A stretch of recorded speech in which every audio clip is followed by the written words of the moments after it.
دیکھیں انسان اگر جو ہے وہ جو اعمال انجام دیتا ہے شریعت کے، ان اعمال کا اگر فلسفہ اور ان اعمال کا فائدہ تلاش کرنا چاہے تو بڑی آسانی سے تلاش کر سکتا ہے۔ مثلا اگر کوئی یہ سمجھتا ہے کہ فرق کیا ہے کہ وہ لوگ جو نماز کے وقت مصلی پر کھڑے ہو جاتے ہیں، ماہ صیام آتا ہے تو روزہ رکھنے لگتے ہیں، اور ان کے یہاں مثلاً خمس کی تاریخ بھی پائی جاتی ہے، صاحب استطاعت ہو جاتے ہیں تو حج کو بھی چلے جاتے ہیں، صدقہ اور خیرات بھی کرتے رہتے ہیں، اس کا آخر فائدہ کیا ہے؟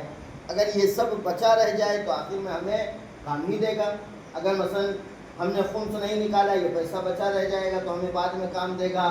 اگر ہم نے جو ہے وہ مستطیع ہونے کے بعد، صاحب استطاعت ہونے کے بعد حج نہیں کیا، پیسہ بچا رہ جائے گا تو ہمیں کام دے گا۔ آخر اس تمام اعمال کو انجام دینے کا فائدہ کیا ہے؟ کیا فائدہ ہے کہ ہم روزانہ مثلاً کم سے کم 20 منٹ جائیں مصلی پر کھڑے ہو کر اللہ کے بارگاہ میں نماز پڑھیں، اس کی عبادت کریں؟ اس کا کیا فائدہ ہے؟ کیونکہ یہ دور جدید میں اس طرح کے ذہن میں لوگوں کے سوالات پیدا ہوتے ہیں کہ کبھی کبھی یہ ہوتا ہے کہ آدمی زبان سے نہ کہے لیکن اس کا عمل کبھی کبھی یہ بتاتا ہے کہ یہ ان میں کوئی فائدہ اس کو نظر نہیں آ رہا ہے، اس لیے اس کی جانب نہیں آ رہا ہے۔ لہذا اگر کوئی پوچھے کہ ان اعمال کا فائدہ کیا ہے تو ان اعمال کا فائدہ اور ان اعمال کا نتیجہ سیدھا سیدھا قرآن مجید جواب دے رہا ہے کہ ان اعمال کا فائدہ یہ ہے کہ انسان کو سکون نصیب ہوتا ہے۔ نماز کا کیا فائدہ ہے؟ انسان کو سکون ملے گا۔ روزے کا کیا فائدہ ہے؟ انسان کو سکون نصیب ہوگا۔ حج کا کیا فائدہ ہے؟ انسان کو سکون ملے گا۔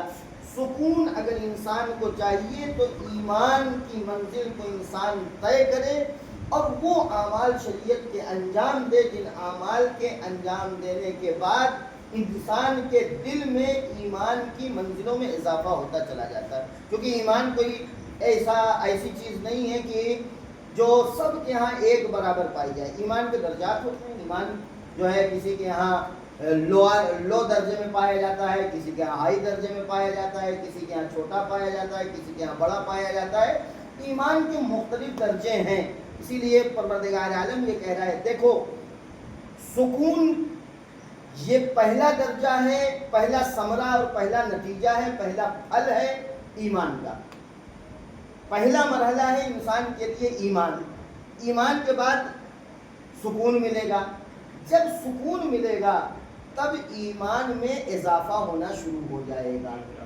ایمان پہلا قدم ایمان ہے۔ انسان پروردگار عالم پر ایمان رکھے۔ ایمان کو میں نے اگر آپ متوجہ ہو گئے ہوں تو میں نے اشارہ کیا، ایمان صرف اس بات کا نام نہیں ہے کہ ہم یہ کہیں کہ پروردگار ہے ہم اسے مانتے ہیں، نہیں، ایمان کے جو تقاضے ہیں اگر انسان ایمان کے تقاضوں کو بھی پورا کر رہا ہے تو ایسی صورت میں پروردگار عالم اس کے دل میں اطمینان پیدا کرتا ہے، دل میں سکون پیدا کرتا ہے۔ وَالَّذِي أَنزَلَ السَّكِينَةَ فِي قُلُوبِ الْمُؤْمِنِينَ، مومنین کے دلوں میں پروردگار عالم سکون عطا کرتا ہے۔ جو مومنین کے دلوں میں سکون کے لیے شرط یہ ہے کہ انسان پہلا قدم ایمان کا طے کرے، پہلا مرحلہ ایمان کا طے کرے۔ تو اب اس پہلے مرحلے کے بعد ہمارے دل میں ہوگا سکون پیدا، اور اس کے بعد جب سکون پیدا ہوگا اطمینان کی دولت ہمارے دل میں آ جائے گی، تو پھر اب اس کے بعد ایمان کے درجات میں اضافہ ہونا شروع ہو جائے گا، ایمان کے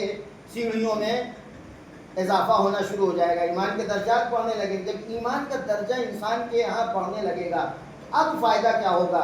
جب ایمان انسان کا قوی ہو جائے گا، انسان کا ایمان مضبوط ہو گیا، تب اس کا فائدہ کیا ہوگا؟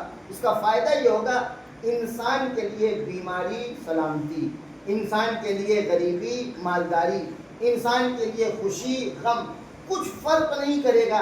یعنی اگر انسان کے دل میں ایمان مضبوط ہو گیا، ایمان قوی ہو گیا تو وہ ہر حال میں اپنے پروردگار کا شاکر رہے گا، اپنے خدا کا جو ہے وہ شاکر رہے گا۔